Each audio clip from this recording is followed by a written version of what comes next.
HR ನ್ಯೂಸ್ನ ವೀಕ್ಷಕರಿಗೆ ನಮಸ್ಕಾರ. ನಾನು ರಾಜು ಹೊಸಕೋಟೆ. ವೀಕ್ಷಕರೇ, ನಾವು ಈಗ ನಿಮಗೆ ಒಬ್ಬ ರೈತ ಕುಟುಂಬದ ಗಣ್ಯ ವ್ಯಕ್ತಿಯನ್ನ ಪರಿಚಯ ಮಾಡಿಕೊಡ್ತಾ ಇದ್ದೇವೆ. ಇವರು ರೈತ ಕುಟುಂಬದಲ್ಲಿ ಹುಟ್ಟಿ ಹೋರಾಟಗಾರರಾಗಿ ರಾಜಕೀಯದಲ್ಲಿ ಗುರುತಿಸಿಕೊಂಡಂತಹ ಒಬ್ಬ ಗಣ್ಯ ವ್ಯಕ್ತಿ. ಇವರು ಶಾಸಕರ ಸ್ಥಾನಕ್ಕೆ ಕೂಡ ಸ್ಪರ್ಧೆಯನ್ನ ಮಾಡಿ ಜನರ ಪ್ರೀತಿ ವಿಶ್ವಾಸವನ್ನ ಪಡೆದು ಉದ್ಯಮಿಗಳಾಗಿದ್ದಾರೆ. ಇವರು ಈಗ ಉದ್ಯಮಿಗಳಾಗಿದ್ದಾರೆ. ಬಡವರಿಗೆ, ನಿರ್ಗತಿಕರಿಗೆ ಸಹಾಯ ಮಾಡುತ್ತಾ ಪ್ರೀತಿ ವಿಶ್ವಾಸವನ್ನ ಕೂಡ ಗಳಿಸಿದ್ದಾರೆ. ಅವರು ಈಗ ನಮ್ಮ ಜೊತೆಯಲ್ಲಿದ್ದಾರೆ. ಅವರು ಯಾರಪ್ಪ ಅಂತಂದ್ರ, ರೈತ ಕುಟುಂಬದಲ್ಲಿ ಹುಟ್ಟಿದ ಪಟೇಲ್ ಕೃಷ್ಣಮೂರ್ತಿ ಹೋರಾಟಗಾರರಾಗಿದ್ದು ಹೇಗೆ? ಹೋರಾಟದ ಹಾದಿಯಿಂದ ರಾಜಕೀಯಕ್ಕೆ ಬಂದು ಸಲ್ಲಿಸಿದ ಸೇವೆ ಏನು? ಕೃಷ್ಣಪ್ಪನವರ ಜೊತೆ ಪಟೇಲ್ ಕೃಷ್ಣಮೂರ್ತಿ ಅವರ ಒಡನಾಟ ಹೇಗಿತ್ತು? ಕಾಂಗ್ರೆಸ್ ಪಕ್ಷದಲ್ಲಿ ಸಕ್ರಿಯ ಸೇವೆ ಸಲ್ಲಿಸಿ ಜೆಡಿಎಸ್ ಪಕ್ಷಕ್ಕೆ ಹೋಗಿದ್ಯಾಕೆ? ಜೆಡಿಎಸ್ ಪಕ್ಷ ಬಿಟ್ಟು ಮರಳಿ ಕಾಂಗ್ರೆಸ್ ಪಕ್ಷಕ್ಕೆ ಬಂದಿದ್ಯಾಕೆ? ಈ ಎಲ್ಲಾ ಪ್ರಶ್ನೆಗಳಿಗೆ ಉತ್ತರ ಪಟೇಲ್ ಕೃಷ್ಣಮೂರ್ತಿ ಅವರೇ ನೀಡಲಿದ್ದಾರೆ. ನೀವೇ ಒಮ್ಮೆ ಕೇಳಿ. ಅವರೇ ಪಟೇಲ್ ಕೃಷ್ಣಮೂರ್ತಿ. ವಾರಣಾಸಿ ಅಥವಾ ಜಿಂಕತಿಮ್ಮನಹಳ್ಳಿ ಗ್ರಾಮದ ಪಟೇಲ್ ಕೃಷ್ಣಮೂರ್ತಿ ಅವರು ಕೂಡ ನಮ್ಮ ಜೊತೆಯಲ್ಲಿದ್ದಾರೆ. ಅವರು ಸಾಕಷ್ಟು ಹೋರಾಟಗಳನ್ನ ಮಾಡ್ಕೊಂಡ್ಬಂದು ಅವರ ಜೀವನ ಚರಿತ್ರೆ ಹೇಗಿತ್ತು, ಹೇಗೆಲ್ಲ ಬಂದರು, ಇವರೇನು ರೈತ ಕುಟುಂಬದಲ್ಲಿ ಹುಟ್ಟಿ ರೈತ ಕುಟುಂಬದಲ್ಲಿ ಬೆಳೆದು ಹೋರಾಟಗಳೆಲ್ಲ ಗುಡಿಸ್ಕೊಂಡು ರಾಜಕೀಯದಲ್ಲಿ ಗುಡಿಸ್ಕೊಂಡು ಇವತ್ತು ಉದ್ಯಮಿಗಳಾಗಿ ಕೂಡ ಕೆಲಸ ಮಾಡ್ತಕ್ಕಂಥ ಕೃಷ್ಣಮೂರ್ತಿ ಅವರು ನಮ್ಮ ಜೊತೆ ಇದ್ದಾರೆ. ಅವ್ರನ್ನ ಕಾರ್ಯಕ್ರಮಕ್ಕೆ ಸ್ವಾಗತ ಮಾಡೋಣ. ಸರ್, ಕಾರ್ಯಕ್ರಮಕ್ಕೆ ಸ್ವಾಗತ ಸರ್. ನಮಸ್ತೆ. ನಮಸ್ಕಾರ ಸರ್. ತಾವು ಸಾಕಷ್ಟು ಹೋರಾಟಗಳನ್ನು ಮಾಡಿಕೊಂಡು ಸಾಕಷ್ಟು ಜನರನ್ನ ಮೇಲೆ ತಂದಂಥವರು, ಹೋರಾಟಗಳಲ್ಲಿ ಮಾಡ್ಕೊಂಡು ಬಂದಂಥವರು, ಅದೇ ರೀತಿ ರಾಜಕೀಯದಲ್ಲಿ ಕೂಡ ಸಕ್ರಿಯವಾಗಿ ಗುರ್ಸ್ಕೊಂಡವರು. ಏನು ವಾರಣಾಸಿ ಮತ್ತು ಏನು ಜಿಂಕತಿಮ್ಮನಹಳ್ಳಿ ಅಂತೇಳಿ ಕರೀತಾರೆ, ಈ ಊರದಲ್ಲಿ ಹುಟ್ಟಿ ಬೆಳೆದಂಥವರು. ಸರ್, ತಾವು ಎಲ್ಲ ಹೇಗೆ ಮೇಲೆ ಬಂದ್ರಿ ಸರ್? ಹೇಗೆ ಸರ್ ಇದೆಲ್ಲ ಸಾಧ್ಯ? ನಾವು ಸಾಧಾರಣ ಕುಟುಂಬದಲ್ಲಿ ಹುಟ್ಟಿ ಬಂದಂಥವ್ರು. ನಮ್ಮ ತಂದೆ ಪಟೇಲರಾಗಿದ್ದರು. 15 ಊರಿಗೆ ಆ ಕಾಲದಲ್ಲೇ ಪಟೇಲರಾಗಿದ್ದರು. ಮತ್ತು ಅವರು ಮಗನಾಗಿ ನಾನು ಇಲ್ಲಿ ನಮ್ಮ ಸ್ಕೂಲು ಮತ್ತು TC ಪಳ್ಳಿ ಸ್ಕೂಲಲ್ಲಿ ಓದಿ, ವಿದ್ಯಾಮಂದಿರ ಸ್ಕೂಲು ITI ಇಲ್ಲೆಲ್ಲ ಓದಿ ವಿದ್ಯಾಭ್ಯಾಸ ಮಾಡಿ SLC ವಿದ್ಯಾಭ್ಯಾಸ ಮಾಡಿದೆ. ತದನಂತರ 82ರಲ್ಲಿ ಮಹಾರಾಷ್ಟ್ರ ಗೋವಾದಲ್ಲಿ ಕನ್ನಡಿಗರಿಗೆ ಕಿರುಕುಳ ಕೊಡೋದಕ್ಕೆ ಪ್ರಯತ್ನ ಪಟ್ಟಾಗ ನಮ್ಮ ಇಲ್ಲಿ ಕರ್ನಾಟಕದಿಂದ 22 ಸಂಘ ಸಂಸ್ಥೆಗಳಿಂದ ನಾವು ಸಂಘಟನೆ ಮಾಡಿ ಹೋರಾಟ ಸ್ಟಾರ್ಟ್ ಮಾಡಿದ್ವಿ. ಹೋರಾಟ ಸ್ಟಾರ್ಟ್ ಮಾಡಿದಾಗ 82 ಸಂಘ ಸಂಸ್ಥೆಯಿಂದ ನಾವು ಇಂದಿರಾ ಗಾಂಧಿಗೆ ಮಹಾರಾಷ್ಟ್ರ ಗೋವಾದಲ್ಲಿ ನಮ್ಮ ಕನ್ನಡಿಗರಿಗೆ ಕಿರುಕುಳ ಕೊಡ್ತಾಯಿದ್ರು. ಆ ಸಂದರ್ಭದಲ್ಲಿ ನಾವು ಹೋಗಿ ಮಹಾರಾಷ್ಟ್ರ ಮತ್ತು ಗೋವಾದವರಿಗೆ ತೊಂದರೆ ಆಗೋ ಉದ್ದೇಶವನ್ನು ನಾವು ಖಂಡಿಸಬೇಕು ಅಂತೇಳಿ ನಮ್ಮ ದೇಶದ ಪ್ರಧಾನಮಂತ್ರಿ ಆದಂಥ ಇಂದಿರಾ ಗಾಂಧಿ ಅವರ ಭೇಟಿ ಮಾಡೋಕ್ಕೆ 82ರಲ್ಲಿ ಹೋಗಿ ಅವ್ರನ್ನ ಭೇಟಿ ಮಾಡೋಕ್ಕೆ ಹೋದಾಗ ಅಕಾಲಿಗಳು ಶೂಟ್ ಮಾಡಿ ಇಬ್ಬರನ್ನ ಫೈರ್ ಮಾಡಿದರು ಪಾರ್ಲಿಮೆಂಟಲ್ಲಿ. ಆ ಸಂದರ್ಭದಲ್ಲಿ ಪಾರ್ಲಿಮೆಂಟಲ್ಲಿ ಶೂಟ್ ಮಾಡಿದಾಗ ನಾವು ಹೋಗೋ ಟೈಮ್ ಕರೆಕ್ಟಾಗಿ ಅಲ್ಲಿ 144 ಸೆಕ್ಷನ್ ಹಾಕ್ಬಿಟ್ಟಿದ್ರು. ಆ ಪರ್ಮಿಷನನ್ನು ಒಂದು ರಾಮಕೃಷ್ಣ ಹೆಗಡೆ ಇರ್ಬೋದು ಅಥವಾ ಜಾಫರ್ ಶರೀಫ್ ಅವರು ಇರ್ಬೋದು ಬಂದು ನಮಗೆಲ್ಲ ನಮ್ಮ ಕರ್ನಾಟಕದ MPಗಳು ನಮಗೆಲ್ಲ ಸಹಕಾರ ಸಪೋರ್ಟ್ ಮಾಡಿ 144 ಸೆಕ್ಷನ್ ಸ್ವಲ್ಪ ತೆರವುಗೊಳಿಸಿ ನಮಗೆ ಪಾರ್ಲಿಮೆಂಟ್ ಮುಂದ್ಗಡೆ ಕೂತ್ಕೊಳ್ಳೋದಕ್ಕೆ ಅವಕಾಶ ಮಾಡಿಕೊಟ್ರು. ಆ ಟೈಮಲ್ಲಿ ನಮಗೆ ಇಂದಿರಾ ಗಾಂಧಿ ಅವರು ಒಂದು 15 ನಿಮಿಷ ನಮಗೆ ಪರ್ಮಿಷನ್ ಕೊಟ್ಟು ನಮ್ಮ ಪ್ರಾಬ್ಲಮ್ಸ್ ಎಲ್ಲ ಅವ್ರು ತಿಳಿಸಿ, ನಾವು ನಮ್ಮ ಕಡೆಯಿಂದ ಈ ಥರ ಆಗಿದೆ ಮಹಾರಾಷ್ಟ್ರ ಗೋವಾದಲ್ಲಿ ಅಂದ ತಕ್ಷಣ ಅವ್ರು ಇಂದಿರಾ ಗಾಂಧಿ ಸ್ಪಂದಿಸಿ ನಮಗೆ ಆಗಬೇಕಾದಂಥ ಕನ್ನಡಿಗರಿಗೆ ಅನುಕೂಲನ ಮಹಾರಾಷ್ಟ್ರ ಗೋವಾದಲ್ಲಿ ಮಾಡಿಕೊಡ್ಬೇಕು ಅಂತೇಳಿ ಅವರ ಮುಖ್ಯಮಂತ್ರಿಗಳಿಗೆ ಮನವಿ ಮಾಡಿ ಇಂದಿರಾ ಗಾಂಧಿ ಅವರು ಅನುಕೂಲ ಮಾಡಿಸ್ಕೊಟ್ರು. ಹಾಗೆ ನಾವು ಮತ್ತು ರಾಜಕಾರಣದಲ್ಲಿ ನಾವು ಯಾಕಪ್ಪ ಬಂದ್ವಿ ಅಂತಂದರೆ 82ರಲ್ಲಿ ನಮ್ಮ ಏನು ವರ್ತೂರು ಕ್ಷೇತ್ರ ಅಂತಿತ್ತು. ಆ ಸಂದರ್ಭದಲ್ಲಿ ರಾಮಚಂದ್ರ ರೆಡ್ಡಿ ಇರ್ಬೋದು, ಮತ್ತೊಬ್ಬರಿದ್ದು ಮುಗ್ರಬ್ದು ಇರ್ಬೋದು, ರಾಜಕಾರಣಗಳಲ್ಲಿ ಜಾಸ್ತಿ ಇದು ಮಾಡ್ತಾಯಿದ್ರು. ನಮ್ಮ ಫ್ಯಾಮಿಲಿ ಅವತ್ತಿಂದನೂ ಕಾಂಗ್ರೆಸ್ಸಲ್ಲಿ ಬಂದಂಥ ಫ್ಯಾಮಿಲಿ ನಮ್ಮದು. ಅವತ್ತಿಂದನೂ ಕಾಂಗ್ರೆಸ್ ಸಪೋರ್ಟ್ ಮಾಡ್ಕೊಂಡು ಬಂದಂಥ ಫ್ಯಾಮಿಲಿನೇ. ಅದು ಬಿಟ್ಟು ಬೇರೆ ಪಕ್ಷಗಳಿಗೆಲ್ಲ ಸಪೋರ್ಟ್ ಮಾಡಿರಲಿಲ್ಲ. 82ರಲ್ಲಿ ನನಗೆ ಯೂತ್ ಕಾಂಗ್ರೆಸ್ ಜನರಲ್ ಸೆಕ್ರೆಟರಿ ಮಾಡೋದು ವರ್ತೂರು ಕ್ಷೇತ್ರಕ್ಕೆ. ಸರ್, ಇನ್ನೊಂದು, ನೀವು ರಾಜಕೀಯಕ್ಕೆ ಬರೋಕ್ಕೆ ಮುಂಚೆನೇ ಸಾಕಷ್ಟು ಕನ್ನಡ ಪರ ಹೋರಾಟಗಳಲ್ಲಿ ಗುರ್ಸ್ಕೊಂಡು ಕನ್ನಡಕ್ಕಾಗಿ, ಕನ್ನಡ ನೆಲ ಜಲಕ್ಕೋಸ್ಕರ ತಾವೆಲ್ಲ ಹೋರಾಟ ಮಾಡಿದಂಥವರು. ಯಾವಾಗ ಸರ್ ಇದೆಲ್ಲ ಯಾವಾಗ ಮಾಡಿದ್ರಿ ನೀವೆಲ್ಲ? ನಾವು 82ರಲ್ಲಿ ಹೇಳ್ತನಲ್ಲ, ಈಗ 82ರಲ್ಲಿ ನಾವು ಮಹಾರಾಷ್ಟ್ರ ಗೋವಾದಲ್ಲಿ ಕನ್ನಡಿಗರಿಗೆ ಕಿರುಕುಳ ಕೊಟ್ಟಾಗ ನಾವು ಏನು ಕರ್ನಾಟಕದಲ್ಲಿ 22 ಸಂಘ ಸಂಸ್ಥೆಗಳಿದೆ, ಹುಬ್ಳಿಕರು ಮತ್ತು ಚಾಮರಾಜಪೇಟೆ ಶಾಸಕರಾದಂಥ ಪ್ರಭಾಕರ್ ರೆಡ್ಡಿ ಅವ್ರ ಮುಖಾಂತರ ನಾವು ಪಾರ್ಲಿಮೆಂಟ್ ಮುಂದೆ ಹೋಗಿ ಬೋಟ್ ಕ್ಲಬ್ ಹತ್ರ ನಾವು ಸ್ವತಂತ್ರ ಹೋರಾಟ ಮಾಡಿ ಅಲ್ಲಿಂದ ನಾವು ಪರ್ಮಿಷನ್ ತಗೊಂಡು ಇಂದಿರಾ ಗಾಂಧಿ ಅವ್ರನ್ನ ಭೇಟಿ ಮಾಡಿ ಅಲ್ಲಿಂದ ನಾವು ಇಷ್ಟೆಲ್ಲ ಹೋರಾಟ ಮಾಡಿ ಕನ್ನಡಿಗರಿಗೆ ಅನುಕೂಲ ಮಾಡೋ ಥರ ಮಹಾರಾಷ್ಟ್ರ ಗೋವಾದಲ್ಲಿ 82ರಲ್ಲಿ ಆದಷ್ಟು ನಾವು ಆವಾಗಲೇ ಪ್ರಥಮ ಸ್ಟಾರ್ಟ್ ಮಾಡಿ ಕನ್ನಡಿಗರಿಗೆ ಅನುಕೂಲ ಆಗಬೇಕು, ಅನಾನುಕೂಲ ಆಗಬಾರ್ದು ಅನ್ನೋ ಉದ್ದೇಶ ಇಟ್ಕೊಂಡು ಹೋರಾಟ ಮಾಡಿದ್ವಿ. ಒಂದು ಹೋರಾಟ ಮಾಡ್ಕೊ ತದನಂತರ ನಮ್ಮನ್ನು ಗುರುತಿಸಿ ಜನ ನೀವು ರಾಜಕೀಯಕ್ಕೆ ಬರಬೇಕು, ನೀವು ಫ್ಯಾಮಿಲಿ ಅವತ್ತಿಂದನೂ ರಾಜಕೀಯದಲ್ಲಿ ಜನಸೇವೆ ಮಾಡೋಂಥ ಫ್ಯಾಮಿಲಿ ನಿಮ್ಮದು, ನೀವು ನಮ್ಮ ಮಧ್ಯೆ ಇರಬೇಕು, ನಮ್ಮ ಸಹಕಾರ ಸಪೋರ್ಟ್ ಬೇಕು, ನೀವು ಬನ್ನಿ ಅಂತೇಳಿ ನಮ್ಮನ್ನು ರಾಜಕೀಯಕ್ಕೆ ಹೇಳಿದ್ರು. ಆ ಸಂದರ್ಭದಲ್ಲಿ ನಾನು 82ರಲ್ಲಿ ಯೂತ್ ಕಾಂಗ್ರೆಸ್ ಜನರಲ್ ಸೆಕ್ರೆಟರಿಯಾಗಿ ಮಾಡಿದ್ರು ಉತ್ತರ ಕ್ಷೇತ್ರಕ್ಕೆ. ಉತ್ತರ ಕ್ಷೇತ್ರ ಇದ್ದಾಗ ನನಗೆ ಯೂತ್ ಕಾಂಗ್ರೆಸ್ ಜನರಲ್ ಸೆಕ್ರೆಟರಿ ಮಾಡಿದಾಗ ಸಾಕಷ್ಟು ನಾನು ಕೆಲಸ ಮಾಡಿಕೊಂಡು ಮತ್ತು ಎ ಕೃಷ್ಣಪ್ಪನಿಗೆ ಆ ಸಂದರ್ಭದಲ್ಲಿ 85ರಲ್ಲಿ ಸೀಟು ಅನೌನ್ಸ್ಮೆಂಟ್ ಆಯಿತು.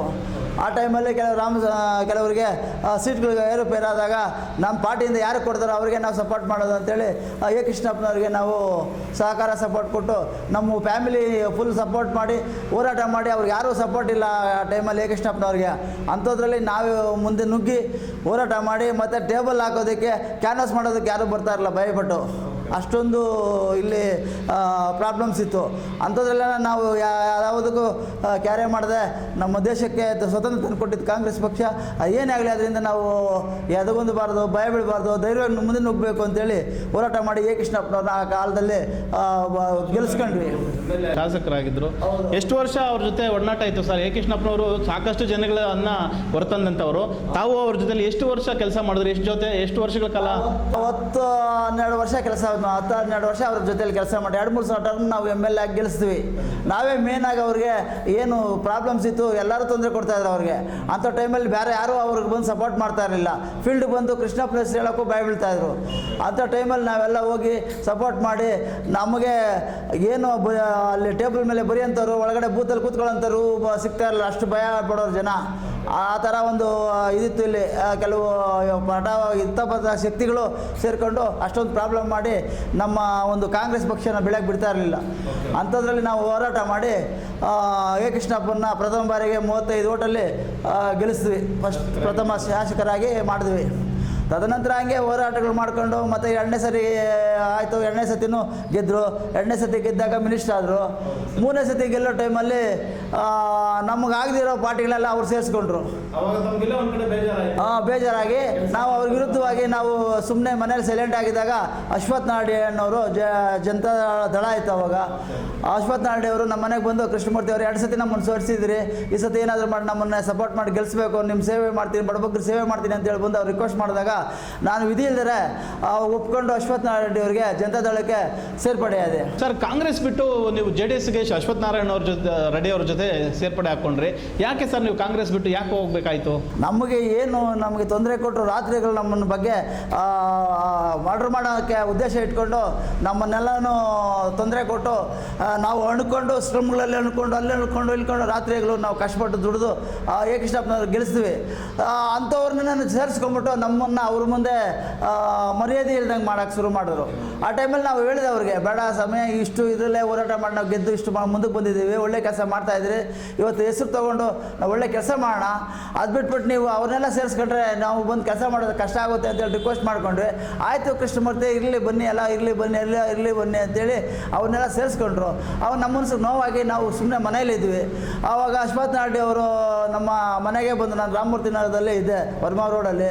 ಆವಾಗ ನಮ್ಮ ಮನೆಗೆ ಬಂದರು. ನಮ್ಮ ಮನೆಗೆ ಬಂದು, ಕೃಷ್ಣಮೂರ್ತಿ ಅವರು 2 ಸಾರಿ ನಮ್ಮನ್ನು ಸೋರಿಸಿದ್ರಿ, ದಯಮಾಡಿ ಈ ಸಾರಿ ನೀವೆಲ್ಲ ಸಪೋರ್ಟ್ ಮಾಡಿ ನಮ್ಮನ್ನು ಗೆಲ್ಲಿಸಲೇಬೇಕು ಅಂತೇಳಿ ರಿಕ್ವೆಸ್ಟ್ ಮಾಡ್ಕೊಂಡಾಗ ಸರಿ ಅಂತೇಳಿ ನಮಗೇನು ಇಲ್ಲಿ ರಾಮಮೂರ್ತಿ ಕೃಷ್ಣಪ್ಪ ಅಂತೇಳಿ, ತಿಮ್ಮಯ್ಯ ಅಂತೇಳಿ ಮತ್ತು ಇನ್ನೂ ಅನೇಕ ಮುಖಂಡರುಗಳು ಬಂದು ನಮಗೆ ಪೋಸ್ಟ್ ಮಾಡಿ ದಳಕ್ಕೆ ಸೇರ್ಪಡೆ ಮಾಡಿಕೊಂಡ್ರು. ಆ ಟೈಮಲ್ಲಿ ನಾವು ಹೋರಾಟ ಮಾಡಿ ಮತ್ತೆ ನಾವು ಅಶ್ವಥ್ ನಾರಾಯಣ ಗೆಲ್ಸ್ಕೊಂಡ್ವಿ. ನಾವು ಸೇರ್ಪಡೆ ಆದಾಗ ಅಶ್ವಥ್ ನಾರಾಯಣ ಗೆಲ್ಸ್ಕೊಂಡ್ವಿ. ಏನು ಎ ಕೃಷ್ಣಪ್ಪನವ್ರ ಜೊತೆ ಕೆಲಸ ಮಾಡಿ 10 ವರ್ಷ ಅವ್ರು ಗೆಲ್ಸಿದ್ರಿ, ಎಲ್ಲೋ ನಿಮ್ಗೆ ಬೇಜಾರಾಯಿತು. ಸೊ ನೀವು ಈ ಕಡೆ ಬಂದು ಇವ್ರನ್ನ ಗೆಲ್ಸೋಂಥ ಕೆಲಸ ಕೂಡ ಮಾಡಿದ್ರಿ. ಖಂಡಿತ ಸರ್, ನೀವು ರಾಜ್ಯ ಕಾರ್ಯದರ್ಶಿಯಾಗಿ JDS ಅಲ್ಲಿ ಕೂಡ ಕೆಲಸ ಮಾಡಿರ್ತಕ್ಕಂಥವ್ರು ಅಲ್ವಾ ಸರ್? ಹೇಳಿ. ಅದು ನಾವು ಇವಾಗ ಹಂಗೆ ಇದು ಮಾಡಿಕೊಂಡು ನಾವು ಪಾರ್ಟಿಯಲ್ಲಿ ಗುರುತಿಸ್ಕೊಂಡ್ವಿ. ಆವಾಗ ನಮ್ಮನ್ನು ಕಂಡು ದೇವೇಗೌಡರು ಇರ್ಬೋದು, ಕುಮಾರಣ್ಣ ಇರ್ಬೋದು, ನಮ್ಮ ಹತ್ರ ಆದರು ಅವರು. ನಮ್ಮನ್ನು ಕೃಷ್ಣಪ್ಪನವರು ಆ ಟೈಮಲ್ಲಿ ನಾವು ಇದು ಮಾಡಿ ಮಟ್ಟದಾಗ ಅಶ್ವಥ್ ನಾರಾಯಣ ಅವರು ಆ ಟೈಮಲ್ಲಿ ಇದ್ದು, ಅದು ಗೆದ್ದು ಒಂದು 5 ವರ್ಷ ಆದಮೇಲೆ ತಿರುಗಿ ಅವರು BJP ಇದಕ್ಕೆ ಹೋಗೋಕ್ಕೆ ಪ್ರಯತ್ನ ಮಾಡಿದ್ರು. BJPಗೆ ಬೇರೆ ಪಕ್ಷಕ್ಕೆ ಹೋಗೋದ್ರು. ಆವಾಗ ನಾವು ಹೇಳಿದ್ವಿ ಬೇಡ, ಬೇರೆ ಪಕ್ಷಕ್ಕೆ ಹೋಗೋದು ಬೇಡ, ಇದೇ ಪಕ್ಷದಲ್ಲಿ ಇರಿ, ನಿಮಗೆ ಇಂಡಿಪೆಂಡೆಂಟ್ ನಿಂತ್ಕೊಂಡು ಬೇಕಾದ್ರೆ ಇದು ಮಾಡಿ ನಾವು ಸಪೋರ್ಟ್ ಮಾಡ್ತೀವಿ ಅನ್ನೋ ಉದ್ದೇಶ ಇಟ್ಕೊಂಡು ಹೇಳಿದ್ವಿ. ಅವ್ರು ನಮ್ಮ ಮಾತು ಕೇಳಿಲ್ಲ, ನಾವು ಪಕ್ಷ ಬಿಟ್ಟು ಹೋದರು. ಆವಾಗ ನಾವು ಇದೇ JDS ಅಲ್ಲೇ ಉಳ್ಕೊಂಡ್ವಿ. JDS ಅಲ್ಲಿ ಉಳ್ಕೊಂಡಾಗ ಎಲೆಕ್ಷನ್ಗಳು ಏನು ಕ್ಷೇತ್ರಗಳಲ್ಲಿ MLA ಎಲೆಕ್ಷನ್ ಸ್ಟಾರ್ಟ್ ಆಯಿತು. ಆ ಟೈಮಲ್ಲಿ ನಮಗೆ ಟೈಮಿಗೆ ಕೃಷ್ಣಪ್ಪನವರು ನಮಗೆ ಪರಿಚಯ ಬಂದು ಮತ್ತೆ ಇಲ್ಲಿ ಸೇರಿಕೊಂಡು ನಮ್ಮ ದಳಕ್ಕೆ ಸೇರಿಕೊಂಡ್ರು. ಕೃಷ್ಣಪ್ಪನವರು ಕಾಂಗ್ರೆಸ್ ಬಿಟ್ಟು ಮತ್ತೆ ಅವ್ರಿಗೆ ಇಲ್ಲಿ ನೆಲೆ ಇಲ್ದಂಗೆ ಆಗೋಯ್ತು. ಕೃಷ್ಣಪ್ಪನವ್ರಿಗೆ ಬೈತಿ ಬಸವರಾಜಿಂದ ನೆಲೆ ಇಲ್ದಂಗೆ ಆಯಿತು. JDSಗೆ ಬಂದು ಸೇರ್ಕೊಂಡ್ರು. ಆವಾಗ ನಾನು ತಾಲೂಕು ಅಧ್ಯಕ್ಷನಾಗಿ ಮಾಡಬೇಕು ಅಂತ ಎಲ್ಲ ನಮ್ಮ ಕಾರ್ಯಕರ್ತರು ಮುಖಂಡರುಗಳೆಲ್ಲ ನನ್ನ ಪ್ರಯತ್ನ ಮಾಡಿದಾಗ ಕೃಷ್ಣಪ್ಪನವ್ರು ರಿಕ್ವೆಸ್ಟ್ ಮಾಡಿಕೊಂಡು, ಕೃಷ್ಣಮೂರ್ತಿ ಅವರೇ ತಾಲೂಕು ನನಗೆ ಮಾತು ಕೊಟ್ಟು ಬೆಲೆ ಕೊಟ್ಟು ತಾಲೂಕನ್ನು ಬೇರೆಯವ್ರಿಗೆ ನಾನು ಅಧ್ಯಕ್ಷನಾಗಿ ಮಾಡ್ತೀನಿ, ನೀವು ಬಂದು ರಾಜ್ಯದಲ್ಲಿ ನಮ್ಮ ಜೊತೆಯಲ್ಲಿ ಕೆಲಸ ಮಾಡಬೇಕು ಅಂತೇಳಿ ಅವರು ನಮಗೆ ರಿಕ್ವೆಸ್ಟ್ ಮಾಡಿದಾಗ ಆಗಲಿ ಸರ್, ನೀವು ಯಾವ ಪೋಸ್ಟ್ ಕೊಟ್ಟರೆ ನಾವು ಕೆಲಸ ಮಾಡೋಕ್ಕೆ ರೆಡಿ ಇದ್ದೀವಿ ಅಂತಂದ್ವಿ.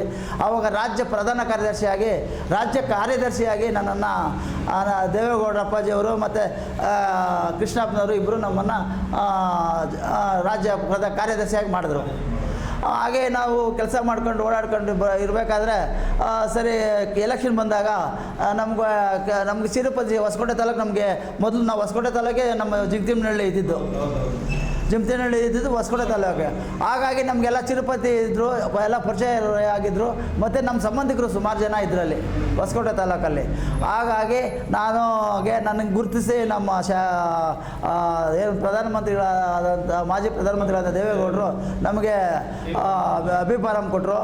ಆ ಟೈಮಲ್ಲಿ ನಮ್ಮಲ್ಲೇ JDSನವರೇ ಸುಮ್ಮನೆ ನಮಗೆ ತೊಂದರೆ ಕೊಟ್ಟರು. ಅವ್ರಿಗೆ ಅವರು ನಮಗೆ ಸಪೋರ್ಟ್ ಮಾಡಿ ಇದು ಮಾಡೋದಕ್ಕೆ ಪ್ರಯತ್ನ ಪಟ್ಟರು. ಆವಾಗ ನಾನು ಎಲ್ಲ ಹೋರಾಡಿ ಎಲ್ಲ ಹಳ್ಳಿಗಳಲ್ಲೂ ಓಡಾಡ್ಕೊಂಡು ಸರ್ JDS ಅಲ್ಲಿ B.Pharm ಕೊಡೋದಂದ್ರೆ ಅಷ್ಟು ಸುಲಭ ಅಲ್ಲ. ತಾವು ಒಳ್ಳೆ ಕೆಲಸಗಳು ಮಾಡಿಕೊಂಡು ಗುರುಸ್ಕೊಂಡು ಜನಸೇವೆ ಮಾಡಿರೋದಕ್ಕೆ ನಿಮ್ಗೆ ಹೊಸಕೋಟೆ ಕರೆದು B.Pharm ಕೊಟ್ಟಿರೋದಂತ ಮಾತಾಡ್ಕೊತಾರೆ. ಸೊ ನೀವು ಕೂಡ ಅಲ್ಲಿ ಹೊಸಕೋಟೆಯಲ್ಲಿ ಬಂದು ಎಲೆಕ್ಷನ್ ಕೂಡ ಕಂಟೆಂಟ್ ಮಾಡಿದ್ರಿ. ತದನಂತರ ಮಾಡಿದ್ಮೇಲೆ ಏನಾಯಿತು ಅಂದರೆ ಅವರು ಬ್ಯುಸಿ ಇದ್ದರು, ದೇವೇಗೌಡ ಅಪ್ಪಾಜಿ ಅವರು, ಕುಮಾರಸ್ವಾಮಿ ಅವರು. ನಾವು ಬಂದಲ್ಲಿ ಕೆಲಸ ಮಾಡೋಕ್ಕಾಗಲ್ಲ, ಏನು ಮಾಡೋದು, ಈಗ ನೀವು ಆದಷ್ಟು ಯೋಚನೆ ಮಾಡಿ, ನೀವು MTBನೂ ನೀವು ಕುರುಬ, ಸುಮ್ಮನೆ ದುಡ್ಡು ಕಾಸು ಏನೋ ಇದ್ದರೆ ಯಾಕೆ ಹಾಳು ಮಾಡ್ಕೊಂಡು ಇದು ಮಾಡ್ಕೊತೀಯ ಅಂತೇಳಿ ನಮಗೆ ಬುದ್ಧಿವಾದ ಹೇಳಿ, ಏನು ಮಾಡ್ತೀವಿ ಮಾಡಪ್ಪ, ಅಲ್ಲಿ ನೀವು ನಮಗೆ ಇದು ಮಾಡಬೇಕು, ಅಲ್ಲಿ ಯಾರನ್ನಾದರೂ ಮಾಡಿ ನೀವಿಬ್ಬರು ಜಗಳ ಮಾಡ್ಕೊಂಡು ಇನ್ನೊಬ್ರಿಗೆ ಲಾಭ ಮಾಡ್ಕೊಡ್ಬಾರ್ದು, ದಯವಿಟ್ಟು ನೋಡಿ ಯೋಚನೆ ಮಾಡಿ ತೀರ್ಮಾನ ತಗೊಂಡ್ರೆ ಆಯ್ತು ಅಪ್ಪಾಜಿ, ನಿಮ್ಮ ಮರ್ಯಾದೆಗೆ ನಾವು ಕಳಿಯೋಕೆ ಹೋಗಲ್ಲ, ವಾಪಸ್ಸಂತೂ ನಾನು ತಗೊಳ್ಳಲ್ಲ, ನಾನು ಎಷ್ಟು ಓಟ್ ಬಂದ್ರೂ ಸರಿ ನಾನು ನ್ಯೂಟ್ರಲ್ ಆಗ್ತೀನಿ, ನಾನು ಕ್ಯಾನ್ವಾಸು ಮಾಡೋದಿಲ್ಲ, ಏನೂ ಮಾಡೋದಿಲ್ಲ ನಿಮಗೋಸ್ಕರ ಅಂತೇಳಿ ನನ್ನ ತಟಸ್ಥೆ ಆಗೋದೆ.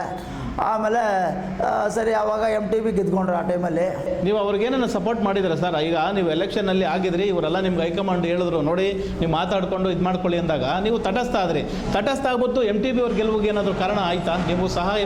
ಹೌದೌದು, ಸುಮಾರು ಓಟ್ ನಮಗೆ ಬರೋ ಓಟೆಲ್ಲ ಅವ್ರಿಗೆ ಟರ್ನ್ ಆಗೋಯ್ತು. ನಮಗೆ ಬರೋಂಥ ಓಟು ಅವರಿಗೆ ಒಂದೆಲ್ಲ 2-3 ಸಾವಿರ ಓಟಲ್ಲಿ ಅವ್ರಿಗೆ ಇದಾಯಿತು, ಗೆದ್ದರು. ಹಾಗಾಗಿ ನಮಗೆ ಬರೋ ಓಟು ಕನ್ಫ್ಯೂಸ್ ಆಗಿದ್ದರೆ ಅವ್ರು ಸೋಲ್ತಾಯಿದ್ರು ಗ್ಯಾರಂಟಿ. ಹಾಗಾಗಿ ಅದೊಂದು ಪ್ಲಸ್ ಪಾಯಿಂಟ್ ಆಯಿತು MTB ನಾಗರಾಜ್ ಅವರಿಗೆ, ದೇವೇಗೌಡರ ಅಪ್ಪಾಜಿ ಅವರಿಂದ, ಅವ್ರ ಕಡೆಯಿಂದ. ಸೊ ಅಲ್ಲಿ MLA ಕಾಂಟ್ಯಾಕ್ಟ್ ಮಾಡಿ ಸುಮಾರು ವರ್ಷಗಳ ಕಾಲ ಅಲ್ಲಿ ಕೆಲಸ ಮಾಡ್ತೀರಾ. ಕೆಲಸ ಮಾಡಿದ್ದಾದ್ಮೇಲೆ ಮತ್ತೆ ನೀವು ಕಾಂಗ್ರೆಸ್ ಪಕ್ಷಕ್ಕೆ ಸೇರ್ಪಡೆ ಆಗ್ತೀರಾ. ಯಾಕೆ ಮತ್ತೆ ಮರಳಿ ಪಕ್ಷ ಯಾಕೆ ಬಂದ್ರಿ ತಾವು ಅಂತ? ಅಂದರೆ ಇಲ್ಲಿ ಇಲ್ಲಿ JDS ಅಷ್ಟಾಗಿ ಬೆಳೆದಿರಲ್ಲ ಈ ಮಟ್ಟದಲ್ಲಿ. ನಮ್ಮ ಹೊಸಕೋಟೆ ತಾಲೂಕು ಇರ್ಬೋದು, ಮಾದೇಪುರ ಇರ್ಬೋದು, KRPುರಂ ಇರ್ಬೋದು, ಇಲ್ಲಿ JDS ಅಷ್ಟೊಂದಾಗಿ ಬೇರೆ ಮಟ್ಟದಿಂದ ಬೆಳೆದಿರಲ್ಲ. ಇಲ್ಲಿ ಫಸ್ಟ್ ಇತ್ತು, ಆ ಕಡೆ ಈ ಕಡೆ ಎಲ್ಲ ಚಲಿಸ್ಕೊಂಡೋಗಿ ಮತ್ತು ಬೇರೆ ಪಾರ್ಟಿಗಳೆಲ್ಲ ಸೇರಿಕೊಂಡು ನಮ್ಮ ಕಾಂಗ್ರೆಸ್ JDSನ ಹಾಳು ಮಾಡಿ ಇಟ್ಬಿಟ್ರು ಇಲ್ಲಿ. ಹಾಗಾಗಿ ಕೆಲವರೆಲ್ಲ ಹೋಗಿ ಅಲ್ಲಿ ಬೇರೆಯವ್ರ ಮುಖಾಂತರ, ಲೀಡರ್ ಮುಖಾಂತರ ಹೋಗೋದು, ಹೈಕಮಾಂಡ್ ಹತ್ರ ಹಾಗೆ ಹೀಗೆ ಅಂತ ಚಾಡಿಗಳು ಹೇಳೋದು, ಬೆಳೀತಾ ಇರೋದು, ಇಲ್ಲಿ ಮಾಡ್ತಾ ಇರೋದು, ಸಂಘಟನೆ ಮಾಡೋರಿಗೆ ಸ್ವಲ್ಪ ತೊಂದರೆ ಕೊಡೋದು, ಕಿರುಕುಳ ಕೊಡೋದು, ಈ ಥರ ಪ್ರಾಬ್ಲಮ್ ಆದಾಗ ನಾವು ಯಾಕಪ್ಪ ಬೇಕು ಅಂತೇಳಿ ಅವಾಗ ತಟಸ್ಥ ಆದಾಗ ಹೊಸಕೋಟೆಯಿಂದ ಏನು ನಮ್ಮ ಕಾಂಗ್ರೆಸ್ ಮುಖಂಡರುಗಳಿದ್ದಾರೆ, ಸುಮಾರು ಒಂದು 20-30 ಜನ ಲೀಡರ್ಗಳು ಬಂದು ನಮ್ಮನ್ನು, ಮೂರ್ತಿ ನೀವು ಯಾಕಿದ್ದೀರಿ, ನೀವು ಜನ ಸಂಪರ್ಕ ಇದೆ ನಿಮಗೆ, ಜನ ನಿಮ್ಮನ್ನು ಬಯಸ್ತಾರೆ, ನೀವು ಬಂದು ಕಾಂಗ್ರೆಸ್ ಸೇರ್ಪಡೆಯಾಗಿ ನಮಗೆಲ್ಲ ಸಪೋರ್ಟ್ ಕೊಟ್ಟು ಸಾಥ್ ಕೊಡಬೇಕು, ದಯವಿಟ್ಟು ಬರಬೇಕು ನೀವು ಅಂತೇಳಿ ಬಂದು ಹೊಸಕೋಟೆ ಲೀಡರ್ಗಳೆಲ್ಲ ನಮ್ಮನ್ನು ರಿಕ್ವೆಸ್ಟ್ ಮಾಡಿದ್ರು. ನಮ್ಮ ಹಾಲು ಮತಸ್ಥರು, ಹೆಚ್ಚಾಗಿ ನಮ್ಮ ಹಾಲು ಮತಸ್ಥರು ಫೋರ್ಸ್ ಮಾಡಿ ನಮ್ಮನ್ನು ಎಳೆದು ಸಿದ್ದರಾಮಣ್ಣವ್ರ ಹತ್ರ ಇರ್ಬೋದು, ಆಮೇಲೆ ವೀರಪ್ಪ ಮೊಯ್ಲಿ ಹತ್ರ ಇರ್ಬೋದು, ರಾಮಲಿಂಗಾರೆಡ್ಡಿ ಅವ್ರ ಹತ್ರ ಇರ್ಬೋದು, ಎಲ್ಲರ ಹತ್ರನೂ ಹೋಗಿ ಸೇರ್ಕೊಂಡು ಆ ರಾಮಲಿಂಗಾರೆಡ್ಡಿ ಅಣ್ಣ ಅವ್ರು ಹೇಳೇ ಬಿಟ್ರು, ನೀನು ನಮ್ಮ ಹಳೆ ಬುನಪ್ಪ, ನೀನು ನಮ್ಮ ಕಾಂಗ್ರೆಸ್ಸಲ್ಲಿ ಇದ್ದವರು, ನೀವೇನು ಹೊಸದಾಗಿ ನಮ್ಮ ಮನೆಗೆ ಬರ್ತಾ ಇಲ್ಲ, ನಿಮ್ಮನ್ನೇ ಇದು ನೀವು ಸಂಘಟನೆ ಮಾಡಿ ಹೋರಾಟ ಮಾಡಿ ನಮ್ಮನ್ನು ಪಕ್ಷಕ್ಕೆ ಸಹಕಾರ ಸಪೋರ್ಟ್ ಮಾಡಬೇಕು ಅಂತೇಳಿ ಪಾಪ ಅವರು ರಾಮಲಿಂಗಾರೆಡ್ಡಿ ಮಾಜಿ ಸಚಿವರು ಸಂತೋಷದಿಂದ ಅವರು ಹೇಳಿದ್ರು ಪಾಪ. ಹಾಗಾಗಿ ಆವತ್ತಿಂದ ನಾನು ಇವತ್ತುವರೆಗೂ ಕಾಂಗ್ರೆಸ್ಸಲ್ಲಿ ಸೇವೆ ಮಾಡಿಕೊಂಡು ಹೊಸಕೋಟೆಯಲ್ಲಿ ಏನು ಸಿದ್ದರಾಮಣ್ಣವ್ರು ಬಂದು ಶರತ್ ಬಚ್ಚೇಗೌಡರು ನಿಲ್ತಾ ಇದ್ದಾರೆ, ನೀವೆಲ್ಲ ಸಪೋರ್ಟ್ ಮಾಡಬೇಕು, ಗೆಲ್ಲಿಸ್ಬೇಕು ಅಂತೇಳಿ ಅವರು ಎಲ್ಲ ಇದು ಮಾಡಿದಾಗ ಹೊಸಕೋಟೆಯಲ್ಲಿ ಶರತ್ ಬಚ್ಚೇಗೌಡರು ಅವ್ರಿಗೂ ಮತ್ತು ಇಲ್ಲಿ ಲೋಕಲ್ಲಿ ನಮಗೇನು ಕೇರ್ಪುರ ಮಾದೇಪುರ ಇದೆ ಈ ಕಡೆ ಎಲ್ಲ ಓಡಾಡಿಕೊಂಡು ನಮ್ಮ ಇಲಾಖೆ ಹಳ್ಳಿ ಸೇವೆ ಮಾಡಿಕೊಂಡು ಜನ ಕಾರ್ಯಕರ್ತರನ್ನ ಸಂಘಟನೆ ಮಾಡಿಕೊಂಡು ನಾವು ಆದಷ್ಟು ಕಾಂಗ್ರೆಸ್ಸನ್ನು ಬೆಳೆಸ್ಕೊಂಡು ಉಳಿಸ್ಕೊಂಡು ಮತ್ತು ಸರ್ಕಾರ ಬರೋ ಥರ ಬಂತು. ನಮ್ಮ ಟೈಮಲ್ಲಿ ಸರ್ಕಾರ ನಮ್ಮ ಶರತ್ ಬಚ್ಚೇಗೌಡರಿಗೂ ತಾವು ಸಪೋರ್ಟ್ ಕೊಡ್ರಿ, ಅವ್ರಿಗೂ ಮತ ಮಾಡಂತ ನಿಮ್ಮ ಸಂಬಂಧಿಕರಿಗೆ ಅವ್ರಿಗೆಲ್ಲ ಹೇಳಿ ಸರ್, ತಾವು ಹಾಲುಮತಸ್ಥರ ಸಂಘದಲ್ಲಿ ಕೂಡ ತಾವು ಮೆಂಬರ್ ಆಗಿ ಅಥವಾ ಅಧ್ಯಕ್ಷರು ಉಪಾಧ್ಯಕ್ಷರು ಮಹಾಸಭಾ ಅಂತ ಏನಿದೆ ಹೊಸಕೋಟೆ ಅದ್ರ ಕೆಲಸ ಮಾಡಿದಿರಿ ತಾವು, ಅದ್ರ ಬಗ್ಗೆ ಸರ್? ಹಾಂ, ಕಾರ್ಯಾಧ್ಯಕ್ಷರಾಗಿ ಕೆಲಸ ಮಾಡಿದ್ವಿ. ಹೌದು, ಆಗ ಕಾರ್ಯಾಧ್ಯಕ್ಷರಾಗಿ ಎಲ್ಲ ಅಲ್ಲಿನ ಒಂದು ಏನು ಚಿದ್ರಾಗಿದ್ರು, ಆದಷ್ಟು ಅಲ್ಲಿ ಒಗ್ಗಟ್ಟಿರಲಿಲ್ಲ. ನಮ್ಮ ಕಾಂಗ್ರೆಸ್ ಪಕ್ಷ ಬೇರೆ ಮಾಡ್ಕೊಂಡಿದ್ರು, BJP ಅವರು ಬೇರೆ ಮಾಡ್ಕೊಂಡು ಪಂಗಡಗಳಾಗಿತ್ತು ನಮ್ಮ ಹಾಲುಮತಸ್ಥದಲ್ಲಿ. ಆವಾಗ ಆದಷ್ಟು ನಮಗೇನು ಕಾಂಗ್ರೆಸ್ ಅಲ್ಲಿ ನಮ್ಮ ಹಾಲುಮತಸ್ಥರನ್ನ ಸ್ವಲ್ಪ ಒಗ್ಗೂಡಿಸಿ ಹೊಂದಾಣಿಕೆ ಮಾಡಿ ನಾವು ಅಲ್ಲಿ ಸ್ವಲ್ಪ ಬೆಳಿಬೇಕು, ಮಾಡಬೇಕು, ನಮ್ಮ ಪಕ್ಷ ಕಾಂಗ್ರೆಸ್ ಪಕ್ಷನ ಮುಂದೆ ತರಬೇಕು, ನೀವೆಲ್ಲ ಹೀಗೆ ಮಾಡಿದ್ರೆ ಹೇಗೆ ಅಂತೇಳಿ ನಾವು ಹುರಿದುಂಬಿಸಿ ಅವರಿಗೆಲ್ಲ ನಮ್ಮ ಕೈಲಾಗಿ ಸಹಾಯ ಸಪೋರ್ಟ್ ಮಾಡಿ ಹಾಲುಮತದ ಒಂದು ಸಂಸ್ಥೆ ಮಾಡಿದ್ವಿ ಅಲ್ಲಿ. ಈಗ ಆ ಸಂಸ್ಥೆ ಮುಖಾಂತರ ಇಡೀ ಹೊಸಕೋಟೆ ತಾಲೂಕಲ್ಲಿ ನಾವೇನಾದರೂ ಓಟ್ ಕೇಳ್ಬೇಕಾದ್ರೆ ಮತ್ತೊಂದು ಮಾಡ್ಬೇಕಾದ್ರೆ ಆ ಜನಕ್ಕೆ ಸೇವೆ ಮತ್ತೊಂದು ಮಗದೊಂದು ಮಾಡಿಕೊಂಡು ಅಲ್ಲಿನ ಮುಖಂಡರುಗಳು ಸ್ವಲ್ಪ ಜನಗಳಲ್ಲಿ ಇದು ಮಾಡೋದ್ರಿಂದ ಕಾಂಗ್ರೆಸ್ ಸ್ವಲ್ಪ ಓಟ್ ಬರೋದಕ್ಕೆ ಅನುಕೂಲ ಆಯಿತು. ಸರ್, ಈಗ ತಾವು ಆಲ್ರೆಡಿ JDS ಅಲ್ಲಿ MLA ಕ್ಯಾಂಡಿಡೇಟ್ ಆಗಿ ಹಾಕಿದ್ರಿ, ಮತ್ತು ಕಾಂಗ್ರೆಸ್ಸಲ್ಲೂ ಸಾಕಷ್ಟು ಕೆಲಸ ಮಾಡಿದಿರಿ. ಸೊ ಮುಂದಿನ ದಿನಗಳಲ್ಲಿ MLA ಆಗುವಂಥ ಚಾನ್ಸಸ್ ತಮಗೆಲ್ಲೆಲ್ಲ ಸಿಕ್ಕಿದ್ರೆ, ಬೇರೆ ಕಡೆಯಲ್ಲಿ ಅವಕಾಶ ಸಿಕ್ಕಿದ್ರೆ ತಾವು ರೆಡಿ ಇದ್ದೀರಾ ಸರ್? ಪ್ರಯತ್ನ ಮಾಡ್ಬೋದಾಗಿತ್ತು. ಸರಿ ನಮಗೆ ಮೋಹನ್ ಬಾಬು ಏನು ಕೃಷ್ಣಾಪುರ ಅಣ್ಣನ ಮಗ ಅವರೆಲ್ಲ ನಾವು ಹೋಗಿ ಸಪೋರ್ಟ್ ಮಾಡೋ ಟೈಮಲ್ಲಿ ಅವರೆಲ್ಲ ಸ್ಕೂಲ್ಗಳಿಗೆ ಹೋಗ್ತಾಯಿದ್ರು. ಅವಾಗೆಲ್ಲ ಅವ್ರು ಏನು ಅಷ್ಟು ನಮ್ಮ ಮುಂದೆ ಏನೋ ಅವರು ದೊಡ್ಡ ಇದು ಹೇಳೋತಿ ಏನಿರಲಿಲ್ಲ. ಆ ಪೂರ್ಣಿಮಾನೂ ಅಷ್ಟೇ, ಅವಾಗ ನಾವು ಹೋದಾಗ ಇಷ್ಟು ಚಿಕ್ಕ ಹುಡುಗರು ಓದಕ್ಕೆ ಹೋಗ್ತಾಯಿದ್ರು. ಇವರೆಲ್ಲ ನಮಗಿಂತ ಜೂನಿಯರ್ ಚಿಕ್ಕ ಹುಡುಗರು ಅವರು. ಈಗ ಅವರೆಲ್ಲ ಒಂದು ಸ್ಥಾನಮಾನ ದುಡ್ಡು ಕಾಸು ಎಲ್ಲ ಮಾಡಿಕೊಂಡು MLA ಆಗಿದ್ದವರು ಪೂರ್ಣಿಮಾ ಅವರು. ಹೌದು, ಅವ್ರಿಗೆ JDS ಸಾಕಷ್ಟು ತೊಂದರೆಗಳು ಕೊಟ್ಟರು ಪೂರ್ಣಿಮಾ ಅವ್ರಿಗೆ. ಅದು ನಮಗೆ ಸುಮಾರು ಸತಿ ನಮ್ಮ ಮನಸ್ಸಿಗೆ ಬೇಜಾರಾಯಿತು. ಅವರು ನೊಂದು ನಮಗೆಲ್ಲ ಹೇಳಿದ್ರು, ಈ ಥರ ಇದೆ, ನಾವೇನು ಮಾಡೋದು, ದೇವೇಗೌಡರು ಹಿಂಗೆ ಮಾಡ್ತಾಯಿದ್ದಾರೆ, ಮಾಡ್ತಾಯಿದ್ದಾರೆ, ನಾನು ಹೋಗಿ ಹಿಂಗೆ ಕೆಲಸ ಮಾಡೋದು, ನಮ್ಮ ಪಾರ್ಟಿಯಲ್ಲಿರೋದೇ ನಮ್ಗೆ ತೊಂದರೆ ಕೊಡ್ತಾಯಿದ್ದಾರೆ, ಹಾಗೆ ಹೇಗೆ ಅಂತೇಳಿ ಅವ್ರು ನೊಂದ್ಕೊಂಡಾಗ ನಾವು ಸರಿ ಅವ್ರಿಗೆ ಇಷ್ಟ ಏನು ಬೇಕಾ ಯಾವ ಪಾರ್ಟಿಯನ್ನು ಎದ್ಕೊಂಡು ಏನೋ ಮಾಡ್ಕೊಂಡು ಅವ್ರ ಇಷ್ಟ ಅಂತ ನಾವು ಸುಮ್ಮನೆ ಆಗ್ಬಿಟ್ವಿ. ಈಗ ಮತ್ತೆ ಏನೋ ನಮ್ಮ ಕಾಂಗ್ರೆಸ್ಗೆ ಬಂದು ಸೇರ್ಕೊತಾ ಇದ್ದಾರೆ. ಈಗ ಇತ್ತೀಚೆಗೆ ಮೊನ್ನೆ MLA ಎಲೆಕ್ಷನಲ್ಲಿ ಮೋಹನ್ ಸ್ವಲ್ಪ ಓಟ್ಗಳಲ್ಲಿ ಸೋತೋದ. ನಾವೆಲ್ಲ ಆದಷ್ಟು ಹೋಗಿ ಸಂಘಟನೆಗಳು ಮಾಡಿ ಅವ್ರ ಜೊತೆ ಓಡಾಡಿ ಮಾಡಿದ್ವಿ. ಕೆಲವು ಲೀಡರ್ಗಳು ದಬ್ಬಾಳಿಕೆ ದೌರ್ಜನ್ಯಗಳು ಮಾಡೋ ವಿರುದ್ಧವಾಗಿ ನಾವು ಏನು ಹೋದಾಗ ಮತ ಕೇಳಬೇಕು ಅಷ್ಟೇನಾ, ಅವರು ದೌರ್ಜನ್ಯ ದಬ್ಬಾಳಿಕೆ ಮಾಡ್ತಾರೆ ಅಂತ ಹೇಳ್ಬಿಟ್ಟು ನಾವು ಮಾಡೋಕ್ಕೆ ಹೋದರೆ ಅಲ್ಲಿ ನಮಗೆ ಜನ ಬೆಂಬಲ ಸಾಲ ತಪ್ಪಾಗುತ್ತೆ. ಆ ಥರ ಒಂದು ಇದು ಮಾಡಿ ಸ್ವಲ್ಪ ಕೆಲವು ಓಟ್ಗಳಲ್ಲಿ ಮೋಹನ್ ಬಾಬು ಸೋತರು. ಹಂಗಿರುವಾಗ ತಾವುಗಳೆಲ್ಲ ಇದು ಮಾಡಿ ಆವಾಗ ಏನು ನಮ್ಮಲ್ಲಿ ನಡೀತಾ ಇದೆ, ಏನು ಹೋಗ್ತಾ ಇದೆ ಅಂತ ತಮಗೆಲ್ಲ ಗೊತ್ತಿರೋ ವಿಷಯನೇ. ಹಂಗೆ ಸಾಕಷ್ಟು ಕೆಲಸಗಳ ಕಾರ್ಯಗಳು ಮಾಡಿಕೊಂಡು ಮತ್ತು ಹೋರಾಟಗಳು ಮಾಡಿಕೊಂಡು ಇವತ್ತು ನಮ್ಮ ಸಂಘ ನಮ್ಮ ಏನು ನಮ್ಮ ಪಾರ್ಟಿಯಲ್ಲಿದ್ದಾರೆ ಅವ್ರಿಗೆಲ್ಲನೂ ಹಾಗೆ ಹೀಗೆ ಅಂತೇಳಿ ಜನ ಅವರು ಹತ್ರ ಸೇರ್ತಿದ್ದಂಗೆ ಮಾಡಿ ಅವರು ಭಯ ಹಿಡಿಸಿ ಇವರು ಅದು ಇದು ಇವ್ರು ಮಾಡೋದೆಲ್ಲ BJP ಅವರು ಕೆಲವು ಮುಖಂಡರುಗಳು ಮಾಡಿ ಅದು ಇದು ಅಂತೇಳಿ ದೊಡ್ಡದು ಚಿಕ್ಕದು ಅಂತೇಳಿ ಮಾಡಿ ಆ ಆಸ್ತಿ ಈ ಆಸ್ತಿ ಅದು ಇದು ಲೂಟಿ ಹೊಡಿದವರು ಹಂಗೆ ಮಾಡ್ಯಾರೆ, ಮೋಸ ಮಾಡ್ಯಾರೆ ಅಂತ ಹೇಳ್ಬಿಟ್ಟು ನಮ್ಮಲ್ಲಿರೋ ಕಾರ್ಯಕರ್ತರನ್ನ ಚೆದರಿಸಿ ಭಯ ಹಿಡಿಸಿ ಒಗ್ಗೂಡಿಸ್ತಿದ್ದಂಗೆ ಮಾಡಿ ಇವತ್ತು ಒಳ್ಳೆಯವರೆಲ್ಲ ಕೆಟ್ಟವ್ರು ಮಾಡಿ ಕೆಟ್ಟವರೆಲ್ಲ ಒಳ್ಳೆಯವರಾಗಿ ಇವತ್ತು ಫೀಲ್ಡ್ಗೆ ಬಂದಿದ್ದಾರೆ. ಅಂಥವ್ರಿಗೆಲ್ಲ ಗುರುತಿಸಿ ಸರಿಯಾದ ಕಾನೂನು ರೀತಿಯಲ್ಲಿ ಶಿಕ್ಷೆ ಆಗಬೇಕು. ಮತ್ತು ನಮ್ಮ ಒಂದು ಏನು ನಮ್ಮ ಕಾಂಗ್ರೆಸ್ ಪಕ್ಷದಲ್ಲಿ ನಮ್ಮ ಮುಖಂಡರುಗಳು ಮಾಡಬೇಕಾಗಿರೋದು, ನಮ್ಮ CM ಇರ್ಬೋದು ಮತ್ತು ಅಧ್ಯಕ್ಷರಿರ್ಬೋದು, ಇವರೆಲ್ಲ ಒಗ್ಗಟ್ಟಾಗಿ ಎಲ್ಲ ಸಮಾಜದವರು ಒಂದೇ ಅನ್ನೋ ಮನದಲ್ಲಿ ಇಟ್ಕೊಂಡು ಯಾವುದೇ ಸಮಾಜ ಆಗಿರಲಿ, ಯಾರೇ ತಪ್ಪು ಮಾಡಲಿ ಅವರು ಪನಿಷ್ಮೆಂಟ್ ಕೊಟ್ಕೊಂಡು ನಮ್ಮವರು ನಿಮ್ಮವರು ಎಲ್ಲರೂ ನಮ್ಮವರೇ, ತಪ್ಪು ಮಾಡಿದ್ರೆ ನಮ್ಮವರಲ್ಲ ಅನ್ನೋ ಉದ್ದೇಶ ಇಟ್ಕೊಂಡು ಅವರಿಗೆ ಪನಿಷ್ಮೆಂಟ್ ಕೊಟ್ಕೊಂಡು ಒಳ್ಳೆ ರೀತಿಯಲ್ಲಿ ಸಮಾಜದಲ್ಲಿ ಅದೊಂದು ಒಳ್ಳೆಯ ಕಾನೂನು ಕಟ್ಟಳೆಗಳು ತಂದು ಅದನ್ನು ಸೆರೆ ಬಡ್ದು ಆದಷ್ಟು ಕಂಡಲ್ಲಿ ಗುಂಡಿಟ್ಟು ಅಂಥವ್ರನ್ನೆಲ್ಲನೂ ಸದೆ ಬಡ್ದಾಗ ಮಾತ್ರ ನಮ್ಮ ರಾಜ್ಯದಲ್ಲಿ ರಾಮರಾಜ್ಯ ಆಗುತ್ತೆ.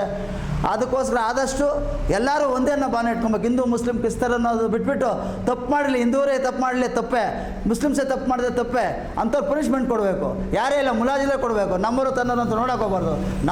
ನಾವೇ ನಮ್ಮಲ್ಲಿ ಯಾರಾದ್ರು ತಪ್ಪು ಮಾಡಿದ್ರೆ ನಾವು ಬುದ್ಧಿ ಕಲಿಸ್ಬೇಕು, ಆಗಿಲ್ಲ ಅಂದರೆ ಅವ್ರು ಪನಿಷ್ಮೆಂಟ್ ಕೊಡಬೇಕು. ಈ ಥರ ಒಂದು ಕಂಡೀಷನ್ ತರಬೇಕು. ಆವಾಗ ಮಾತ್ರ ನಮ್ಮ ರಾಜ್ಯದಲ್ಲಿ ಜಾತಿಗಳಂತೇಳಿ ಯಾವುದು ಪ್ರಾಬ್ಲಮ್ ಆಗೋದಕ್ಕೆ ಪ್ರಯತ್ನ ಆಗಲ್ಲ. ಈಗ ಕಾರ್ಪೊರೇಟರ್ ಮಗಳಾಗಿರ್ತಕ್ಕಂಥ ನೇಹ ಅನ್ನೋ ಒಂದು ಹುಡುಗಿನ ಇತ್ತೀಚೆಗೆ ಹಗಲಲ್ಲೇ ಒಬ್ಬ ಮುಸ್ಲಿಂ ಸಮುದಾಯದ ಕೊಚ್ಚಿ ಕೊಲೆ ಮಾಡ್ತಾನೆ. ಸೊ ಇಂಥವ್ರಿಗೆಲ್ಲ ಯಾವ ಶಿಕ್ಷೆ ಕೊಡ್ಬೇಕು ಸರ್ ತಮ್ಮ ಪ್ರಕಾರ? ಅದು ಅವ್ರು ಕೊಲೆ ಮಾಡಿರೋದಕ್ಕೆ 100% ಶಿಕ್ಷೆ ಕೊಡಲೇಬೇಕು. ಆದ್ರೆ ಜಾತಿ ಮೇಲೆ ಹೋಗಬಾರ್ದು ಅದು. ಯಾಕಂತಂದರೆ ಅವರು ಬಂದು ಪ್ರೇಮಿಸ್ತಾ ಇದ್ರು. ಅವ್ರು ಪ್ರೇಮಿಸುವಾಗ ಅವ್ರು ಲವ್ ಮಾಡೋವಾಗ ಇವ್ರು ತಂದೆ ತಾಯಿ ಏನು ಮಾಡ್ತಾಯಿದ್ರು, ಅದನ್ನು ಆದಷ್ಟು ಕಂಟ್ರೋಲ್ ಮಾಡಬೇಕಾಯ್ತು. ಇವರು ತೀರೇ ಮಟ್ಟ ಹೇಳ್ತಾರೆ ಹಾಗೆ ಹೇಗೆ ಅಂತ ಹೇಳ್ಬಿಟ್ಟು ಬಂದವ್ರನ್ನೆಲ್ಲ ರಿಕ್ವೆಸ್ಟ್ ಮಾಡ್ಕೊತಾರೆ. ಅದು ತಪ್ಪು. ನಿನ್ನ ಮಕ್ಕಳನ್ನ ಹಿಂಗೆ ಗೊತ್ತಿತ್ತಾನೆ, ಅವ್ರಿಗೆ ಪನಿಷ್ಮೆಂಟ್ ಕೊಡಬೇಕಾಯ್ತಿಲ್ಲ, ಅವಳು ಪನಿಷ್ಮೆಂಟ್ ಕೊಟ್ಬಿಟ್ಟು ಹೊತ್ತಿಗೆ ಅಲ್ಲಿ ಕಾನೂನು ಪ್ರಕಾರವಾಗಿ ನೀವು ಹೋರಾಟ ಮಾಡಿದರೆ ಅವ್ರು ಯಾಕೆ ಬಂದು ನಿಮ್ಮ ಮಗಳನ್ನ ಟಚ್ ಮಾಡೋರು? ಯಾವಾಗ ಹೋಗ್ಬೇಕು ಅವ್ರ ಜೊತೆಲಿ ಇದ್ದು ಎಲ್ಲ ಆಟ ಆಡ್ಕೊಂಡು ಎಲ್ಲ ಹೋಗಿ ಬಂದು ಇದ್ದು ಮತ್ತೆ ಅವಳು ಅವ್ನ ಮಾತು ಕೇಳಿಲ್ಲ ಅಂತ ಮನಸ್ಸು ಬೇಜಾರಾಗಿ ಅವ್ನ ಮನಸ್ಸಿಚ್ಛೆ ಬಂದು ಅವಳಿಗೆ ಮರ್ಡರ್ ಮಾಡಿದ್ದಾನೆ. ಅದು ಜಾತಿಗೆ ಅನ್ವಯಿಸಬಾರ್ದು. ಇವತ್ತು ಇರ್ಬೋದು ಹಿಂದೂ ಮುಸ್ಲಿಮ್ಸ್ ಇರ್ಬೋದು, ಆದ್ರೇನು ಮುಸ್ಲಿಮ್ಸ್ ಅವರು ಕಾಂಗ್ರೆಸ್ಗೆ, ಹಿಂದೂಗಳು BJPಗೆ ಅಂತಲ್ಲ, ಎಲ್ಲ ಒಂದೇ ಭಾವನೆಯಿಂದ ಇಟ್ಕೊಬೇಕು. BJPಯವರೇ ಆಗಿರಲಿ, ಕಾಂಗ್ರೆಸ್ನವರೇ ಆಗಿ, ನಮ್ಮವರೇ ಆಗಿರಲಿ, ಅವರೇ ಆಗಿರಲಿ, ಇಟ್ಕೊಂಡು ಇವತ್ತು ಒಗ್ಗಟ್ಟಾಗಿ ಯಾವ ತಪ್ಪು ಮಾಡ್ತಾರೋ ಅವರು ಬೇರೆ ಜಾತಿ, ತಪ್ಪು ಮಾಡ್ತಿದ್ದರು ಯಾವ ಸಮಾಜ ಇರ್ಬೋದು, ಯಾವ ಜಾತಿ ಇರ್ಬೋದು, ನಾವೆಲ್ಲ ಒಂದೇ ಅಣ್ತಂಬಂದ್ರು ನಮ್ಮ ಅವನೇ ಇಟ್ಕೊಂಡು ಇವತ್ತು ನಮ್ಮ ರಾಜ್ಯದಲ್ಲಿ ಇದು ಮಾಡಿದ್ರೆ ಇವತ್ತು ರಾಮರಾಜ್ಯ ಆಗೋದಲ್ಲಿ ಮಹಾತ್ಮ ಗಾಂಧಿ ಕಂಡ ಕನಸು ನೆನಸಾಗುತ್ತೆ. ಅದು ಬಿಟ್ಟು ನಮ್ಮವರು ಅವರಿಗೆ ಒಂದು ಕಾನೂನು, ಅವ್ರು ಬೇರೆಯವರು ಅವ್ರಿಗೊಂದು ಕಾನೂನು ಮಾಡೋಕೆ ಹೋದರೆ ಅದು ಮಹಾ ತಪ್ಪಾಗ್ತದೆ. ಅದು ತಪ್ಪು ಮಾಡಲೇಬಾರ್ದು. ಯಾರೇ ತಪ್ಪು ಮಾಡೋದು ತಪ್ಪೇ. ಇಬ್ಬರಿಗೆ ನಾವು ಪನಿಷ್ಮೆಂಟ್ ಕೊಟ್ಟರೆ ಮತ್ತೆ ಸಮಾಜದಲ್ಲಿ ಅಂಥ ಕೆಲಸಗಳಾಗೋಲ್ಲ, ಅಂಥ ಮರ್ಡರ್ಗಳಾಗಲ್ಲ ಅನ್ನೋ ಭಾವನೆ ನಮಗಿದೆ. ಅದಕ್ಕೋಸ್ಕರ ನಮ್ಮ ರಾಜ್ಯದ ಮಂತ್ರಿಗಳು ಸಿದ್ದರಾಮಣ್ಣವರು ಮತ್ತು ನಮ್ಮ ಸರ್ಕಾರದವರು ಎಲ್ಲ ಸೇರಿ ಇದನ್ನು ಸರಿಯಾದ ರೀತಿಯಲ್ಲಿ ಮನಗಣನೆಗೆ ತೆಗೆದುಕೊಂಡು ಇವಾಗ ಯಾರೇ ತಪ್ಪು ಮಾಡಿದೆ ಇವತ್ತು ಶಿಕ್ಷೆ ಆಗಬೇಕು. ನಮಗೆ ಇವತ್ತು ಈಗ 1 ವರ್ಷಕ್ಕೆ ಮುಂಚೆ ನಮಗೆ ತೊಂದರೆ ಮಾಡಿ ನಮ್ಮನ್ನು ಪ್ರಾಣ ತೆಗೆದ ಮಟ್ಟಕ್ಕೆ ಪ್ರಾಣ ತೆಗೆದಾಕಿದ್ರು. ಅದೆಲ್ಲ ತಮಗೆಲ್ಲ ಗೊತ್ತಿದೆ. ಅವಾಗ ಒಂದು ವಿಸ್ಮಯ ರೀತಿಯಲ್ಲಿ ತಮಗೆ ಹೌದು ಮಾಡಿ ಬಂದು ಹೊಡೆದಾಗ ನೀವು ವಿಸ್ಮಯ ರೀತಿಯಲ್ಲಿ ಬಂದ್ರಿ ಆಚೆ. ಒಂದೇ ದೇವತೆ ನಮ್ಮನ್ನು ಕಾಪಾಡಿ ಹೊರಗಡೆ ತಂದರು. ಹಂಗೆ ನನ್ನ ಸಾಯಿಸ್ಬಿಟ್ಟು ತಗೊಂಡೋಗ್ರು. ಒಂದು ಕೋಣೆಯಲ್ಲಿ ಹಾಕಿ ಮೂತಿ ಮಕ್ಕೆಲ್ಲ ಕಟ್ಟು ಉಸಿರಾಡ್ದಾಗ ಆಗಿದ್ರೆ ನಮ್ಮ ಮನೆಗೆ ಹೋಗಿ ಅಲ್ಲಿ ಯಾರೋ ನಮಗೆ ಮನೇಲಿ ನೋಡೋರು ಯಾರಿಲ್ಲ ಅಂತೇಳಿ ಒಂದು ಹುಡುಗಿ ಮಾಡ್ಕೊಂಡಿದ್ವಿ. ಆ ಹುಡುಗಿಗೆ ಹೋಗಿ ಹೇಳಿದ್ದಾರೆ, ಮರ್ಡರ್ ಸಾಯಿಸ್ಬಿಟ್ಟಿದ್ದೀವಿ, ಏನೋ ಕೇಳಿದ್ರೆ ಮೆಟ್ಲ ಮೇಲಿಂದ ಬಂದು ಕೆಳಗಡೆ ಬಿದ್ದು ಸತ್ತ ಅಂತ ಹೇಳ್ಬಿಟ್ಟು ಹೇಳ್ರಿ ಅಂತ ಹೇಳ್ಬಿಟ್ಟು ಅವ್ರಿಗೆಲ್ಲ ಹೇಳಿದ್ದಾರೆ. ಧಮಕಿ ಹಾಕಿ ಅವ್ರಿಗೆಲ್ಲ ಬಯಡಿಸಿ ಬಂದಿದ್ದಾರೆ.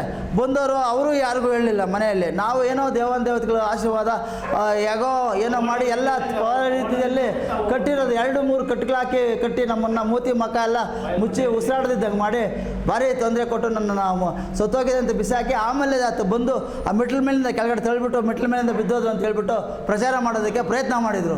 ಆದರೆ ಏನೋ ದೇವತೆಗಳ ಆಶೀರ್ವಾದ ನಾವು ಮಾಡಿರೋದು, ನಮ್ಮ ತಂದೆ ತಾಯಿ ಮಾಡಿರೋದು ಒಂದು ದಾನ ಧರ್ಮ ಪುಣ್ಯಗಳು ನಮ್ಮನ್ನು ಕಾಪಾಡಿ ಇವತ್ತು ದಿವಸ ಈ ಮಠದಲ್ಲಿ ನಿಮ್ಮ ಮುಂದೆ ಕೂತು ಮಾತಾಡ್ತಾ ಇದ್ದೀನಿ. ಇದಕ್ಕೆ ರಾಜಕಾರಣಿಗಳು ಕೆಲವು ರಾಜಕಾರಣಿಗಳದ್ದು ಇದೆ, ಕೈವಾಡ ಇದೆ. ಮತ್ತು ಏನು ಈ ಶ್ರೀಮಂತರು ಲ್ಯಾಂಡ್ ಡೆವಲಪರ್ಗಳು ಅವ್ರ ಕಡೆಯಿಂದನೂ ಕೆಲವರು ಹೊಟ್ಟೆ ಊರಿಗಳು ನಮ್ಮ ಮೇಲೆ ಬದುಕೋದ್ರ ನೋಡಿ ಸಹಿಸೋಕ್ಕಾಗ್ತಾ ಇಲ್ಲ. ಈ ಥರ ಆಗಿ ರಾಜಕಾರಣಿಗಳಿಂದನೂ ಮತ್ತು ಇದರಿಂದ ನಮಗೆ ಕೆಲವು ಸಿದ್ದರಾಮಯ್ಯನವರು ನಮ್ಮ ಕಾಂಗ್ರೆಸ್ ಸರ್ಕಾರ ಬರಬೇಕು ಅಂತ ಮಾಡೋ ಸಂದರ್ಭದಲ್ಲಿ ಇವೆಲ್ಲ ಮನಸ್ಸಲ್ಲಿ ಇಟ್ಕೊಂಡು ಯಾರೋ ಏನು ಮಾಡಿದ್ದಾರೆ. ಅದು ಒಳ್ಳೆ ರೀತಿಯಲ್ಲಿ ರಕ್ಷಣಾ ಅಧಿಕಾರಿಗಳು ತನಿಖೆ ಮಾಡಿಲ್ಲ, ಅದನ್ನು ನೆಗ್ಲೆಕ್ಟ್ ಆಗಿ ಬಿಟ್ಬಿಟ್ರು. ಈ ಥರ ಮಾಡಿ ನಮ್ಮನ್ನು ಪ್ರಾಣ ತೆಗೆದಂಥ ಕೇಸ್ಗಳನ್ನೇ ಸಕ್ಸಸ್ ಮಾಡಿಲ್ಲ, ಅದನ್ನು ಸಕ್ಸಸ್ ಮಾಡಿಲ್ಲ. ಸಕ್ಸಸ್ ಮಾಡೋ ಟೈಮಲ್ಲಿ ಅವರು ಕರೆಕ್ಟಾಗಿ ನಮಗೆ ಸ್ಪಂದಿಸಿಲ್ಲ ಪೊಲೀಸ್ನವರು.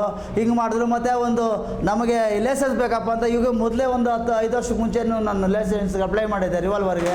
ಆವಾಗೂ ನಮಗೆ ಸಿಗಲಿಲ್ಲ. ಏನೋ ಒಂದು ಕಾರಣ ಹೇಳಿ ಲೋಕಲ್ಲು ಏನು ಅಧಿಕಾರಿಗಳಿರ್ತಾರೆ MLAಗಳು ಅವರು ಮಾತು ಕೇಳಿ ನಮಗೆ ಕೈ ಬಿಟ್ಟರು, ಕೊಡಲಿಲ್ಲ. ಮೊನ್ನೆ ಇಷ್ಟೆಲ್ಲ ಪ್ರಾಬ್ಲಮ್ ಆಗಿದೆ. ನನಗೆ 5 ಮತ್ತು 7 2 ಬೋನು ಪ್ಯಾಚರ್ ಆಗಿತ್ತು.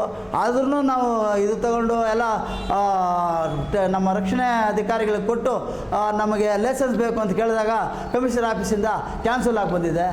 ಇಷ್ಟೆಲ್ಲ ಇಂಥ ಪ್ರಾಬ್ಲಮ್ ಆದಾಗ ಇಂಥ ತೊಂದರೆ ಆದಾಗ ನಮ್ಗೆ ರಕ್ಷಣೆ ಕೊಡಿದ ಮೇಲೆ ಇನ್ಯಾರು ಕೊಡ್ತಾರೆ, ಇನ್ನೇನು ಮಾಡ್ತಾರೆ? ಇಲ್ಲ ನಮ್ಮದು ಏನಾದರೂ ಒಂದು ಸಣ್ಣ ತಪ್ಪಿದ್ರೆ ಪ್ರೂಫ್ ಮಾಡಲಿ. ಇವತ್ತು CM ಆಗಲಿ PM ಆಗಲಿ ಯಾವ ಪಾರ್ಟಿಗಳವರೇ ಆಗಿರಲಿ, ನಮ್ಮ ಪಾರ್ಟಿಯವರೇ ಆಗಿರಲಿ, ನಾನು ಈ ಥರ ಮೋಸ ಮಾಡಿದ್ದೀನಿ, ಅನ್ಯಾಯ ಮಾಡಿದ್ದೀನಿ, ಇಂಥವ್ರದ್ದು ತಿಂದಾಕಿದೆ, ಇಂಥವ್ರು ಮೋಸ ಮಾಡಿದ್ದೀನಿ, ಇಂಥ ಜಮೀನು ಹಾಕ್ಕೊಂಡಿದೆ, ಇಂಥ ಗೌರ್ಮೆಂಟ್ ಜಮೀನು ಲೂಟಿ ಹೊಡಿದೆಯಾ, ಇಲ್ಲ ನಿಮ್ಮ ಸ್ವಂತ ಲೂಟಿ ಹೊಡಿದೆ ಅಂತ ನನಗೆ ಪ್ರೂಫ್ ಮಾಡಲಿ. ಆವತ್ತೇ ನೀವು ಹೇಳಿದ್ದು ನಾವು ರೆಡಿದ್ದೀವಿ, ಇವತ್ತು ನನ್ನ ಆಸ್ತಿನೆಲ್ಲ ಬೇಕಾದ್ರೆ ಮುಟ್ಕೊಳ್ಳಾದ್ರೂ ಚಿಂತೆ ಇಲ್ಲ. ನಾನು ಚಾಲೆಂಜ್ ಮಾಡ್ತೀನಿ. ಸುಮ್ಮನೆ ಅಪಪ್ರಚಾರ ಮಾಡಿ ಜನಗಳ ಮಧ್ಯೆ ನಮ್ಮನ್ನು ಅವಮಾನ ಮಾಡೋದಕ್ಕೆ, ಜನ ನಮ್ಮನ್ನು ಬೆಳೀತಾ ಇದ್ದಾರೆ, ಇವನ್ನೇನು ಮಾಡಿ ಮಟ್ಟ ಮಾಡಬೇಕು ಅಂತೇಳಿ ನಮ್ಮ ಹತ್ರ ಸೇರಿಸಿದ್ದಂಗೆ ದೂರ ಮಾಡಿ ನಮ್ಮನ್ನೆಲ್ಲ ಕಂಡ ಮಾಡಿ ಇವತ್ತು ಮನೆಯಲ್ಲಿ ಕುಂಡಿಸೋಂಥ ಕೆಲಸ ಮಾಡ್ತಾ ಇದ್ದಾರೆ. ಅದು ಎದೆಗುಂದಲ್ಲ, ನಾವು ಯಾವುದು ತಪ್ಪು ಮಾಡಿಲ್ಲ. ನಮ್ಮಿಂದ ಸಾಕಷ್ಟು ದಾನ ಧರ್ಮ ಆಗಿದೆ, ಸಾಕಷ್ಟು ಅನುಕೂಲ ಮಾಡಿಕೊಟ್ಟಿದ್ದೀವಿ ಎಲ್ಲರಿಗೂ. ನಾವು ಆ ಥರ ಮೋಸ ಮಾಡಿ ಯಾಮರ್ಸಿ ತಿನ್ನಬೇಕು, ಇನ್ನೊಬ್ರು ಹಾಕೊಬೇಕು ಅನ್ನೋ ನಮ್ಮದಿಲ್ಲ. ನಾವೆಲ್ಲ ದಾನ ಧರ್ಮ ಮಾಡಿರೋಂಥ ಫ್ಯಾಮಿಲಿ ನಮ್ಮದು. ಅದರಿಂದ ಇವತ್ತು ಯಾರು ಏನು ಹೇಳಿದ್ರು ನಾನು ಅದಕ್ಕೆ ಕ್ಯಾರೆ ಮಾಡಲ್ಲ. ಇವತ್ತೇನಿದೆ ನಮ್ಮೆಲ್ಲ ಡೌಟ್ ಇದೆಯಾ, ಯಾರೇ ಆಗಿರ್ಬೋದು, ಈ ಒಂದು ಉದ್ದೇಶ ಇಟ್ಕೊಂಡೆ ನಾನು ಸ್ವಲ್ಪ ಹಿಂದೆ ಮುಂದೆ ತುಳಿತಾ ಇದ್ದೆ. ಸಿದ್ದರಾಮಣ್ಣ ಅವ್ರು ಇರ್ಬೋದು, ಮತ್ತೊಬ್ರು ಇರ್ಬೋದು, ಮುದ್ದೊಬ್ಬರು ಅವ್ರ ಜೊತೆಗಳೆಲ್ಲ ಹೋಗಿ ಹೋಗಿ ಫೋಟೋಗಳು ಅದು ತೆಗೆಸ್ಕೊಬೇಕಾದ್ರೆ ನಾನೇ ಹಿಂದೇಟ್ ಆಗ್ತಾ ಇದ್ದೆ. ಸುಮ್ಮನೆ ಜನಗಳು ಹೊಟ್ಟೆವರಿಗೆ ಅಪಪ್ರಚಾರ ಮಾಡ್ತಾ ಇದ್ದಾರೆ. ಅದ್ರ ಮಧ್ಯೆ ನಾವು ಅಲ್ಲಿ ಇದು ಮಾಡೋದು ನೋಡು, ಕೃಷ್ಣಮೂರ್ತಿ ಹಂಗೆ ಅಂತ ಹೇಳ್ಬಿಟ್ಟು ಅವ್ರು ಕೆಟ್ಟ ಹೆಸರು ಬರೋದು ಬೇಡ ನಮ್ಮಿಂದ ಅಂತೇಳಿ ನಾನು ಅದಕ್ಕೂ ಕೂಡ ಪ್ರಯತ್ನ ಮಾಡಿ ಮುಂದೆ ಹೋಗಿಲ್ಲ. ಎಷ್ಟೋ ಸತಿ ನಮಗೆ ದೇವನಹಳ್ಳಿ, ಹೊಸಕೋಟೆ ಆ ಕಡೆ ಬಂದಾಗೆಲ್ಲ ಅವರೇ ನಮ್ಮ ಬೈತಿ ಸುರೇಶ್ ಇರ್ಬೋದು, ಇವರೆಲ್ಲನೂ ಪ್ರಯತ್ನ ಮಾಡಿದ್ರು. ನಾನೇ ಸ್ಟೇಜ್ ಹತ್ರಕ್ಕೆ ಹೋಗಿಲ್ಲ, ಅವ್ರ ಪಕ್ಕಕ್ಕೆ ಹೋಗಿ ನಾವು ಫೋಟೋಗಳು ತೆಗೆಸ್ಕೊಳ್ಳೋಕೆ ಹೋಗಿಲ್ಲ. ನಮಗೇನು ಬೇಕಾಗಿದೆ? ಏನಿಲ್ಲ, ಎಲ್ಲ ರೀತಿಯಲ್ಲಿ ಶಕ್ತಿ ದೇವ್ರು ಕೊಟ್ಟಿದ್ದಾನೆ. ಎಲ್ಲ ಅಧಿಕಾರಿಗಳು ಎಲ್ಲ ಇವರು ನಮ್ಗೆ ಬೇಕಾಗಿದ್ದಾರೆ. MLA MP ಮಿನಿಸ್ಟ್ರಿಗಳಿಗಿಂತ ಹೆಚ್ಚಾಗಿ ನಾವು ಜನಗಳ ಮಧ್ಯೆ, ಆಫೀಸರ್ಗಳ ಮಧ್ಯೆ ಇದ್ದೀವಿ. ಅದಕ್ಕೋಸ್ಕರ ಇಷ್ಟೆಲ್ಲ ನಾವು ಹಾಗೆ ಇಷ್ಟು ನೊಂದು ಬೆಂದು ಇವತ್ತು ಆದ್ರಿಂದ ನಾವು ಕಾಂಗ್ರೆಸ್ ಕೈ ಬಿಡದೆ ಹೋರಾಟ ಮಾಡ್ತಾ ಇದ್ದೀವಿ. ಸರ್, ಈಗ 2024 MP ಎಲೆಕ್ಷನ್ ಬಂದಿದೆ, ಚುನಾವಣೆ 4 ದಿವಸದಲ್ಲಿದೆ, ಪ್ರಚಾರಗಳು ನಡೀತಾ ಇದೆ. ತಾವು ಕೂಡ ಈ ಕಡೆ ಬೆಂಗಳೂರು ಕ್ಷೇತ್ರದಲ್ಲಿ ಈ ಕಡೆ ಹೊಸಕೋಟೆ ಕಡೆ ಶಾನ ಒಡನಾಟ ಇದೆ. ತಾವು ಯಾರಿಗೆ ಮತ ನೀಡಬೇಕು, ಯಾರಕ್ಕೆ ನೀಡಬೇಕು ಅಂತ ತಾವು ಹೇಳ್ತಿರ್ತಾರೆ? ಯಾಕೆ ನೀಡಬೇಕು, ಯಾರಿಗೆ ಮತ ಕೊಡಬೇಕು ಅಂತ ಜನಕ್ಕೆ ಏನು ಹೇಳಕ್ಕೆ ಇಷ್ಟಪಡ್ತೀರಿ? ಅಲ್ಲ, ಇವತ್ತು ನಮ್ಮ ಕಾಂಗ್ರೆಸ್ ಏನು ಮಾಡಿದೆ ಅಂತ ನಿಮಗೆಲ್ಲ ಗೊತ್ತಿದೆ. ಏನು ಗ್ಯಾರಂಟಿಗಳು ತಂದರು, ಅದು ಕೆಲವು ಗ್ಯಾರಂಟಿಗಳು ಸ್ವಲ್ಪ ದಿವಸದಾಗಾಯಿತು. 5 ಗ್ಯಾರಂಟಿಗಳು ತಂದು 5 ಗ್ಯಾರಂಟಿಗಳು ಯಶಸ್ವಿ ಮಾಡಿದ್ದಾರೆ. ಅದರಿಂದ ಇವತ್ತು ಸಾಕಷ್ಟು ಕೆಲಸ ಕಾರ್ಯಗಳು ಮಾಡಿ ಬಡಬಗ್ಗರ ಬಗ್ಗೆ, ದೀನದಲಿತರ ಬಗ್ಗೆ, ಹಿಂದುಳಿದವರ ಬಗ್ಗೆ, ಅಲ್ಪಸಂಖ್ಯಾತರ ಬಗ್ಗೆ ಹೆಚ್ಚಿನ ಒಲವಿದೆ ನಮ್ಮ ಕಾಂಗ್ರೆಸ್ ಪಕ್ಷದಲ್ಲಿ.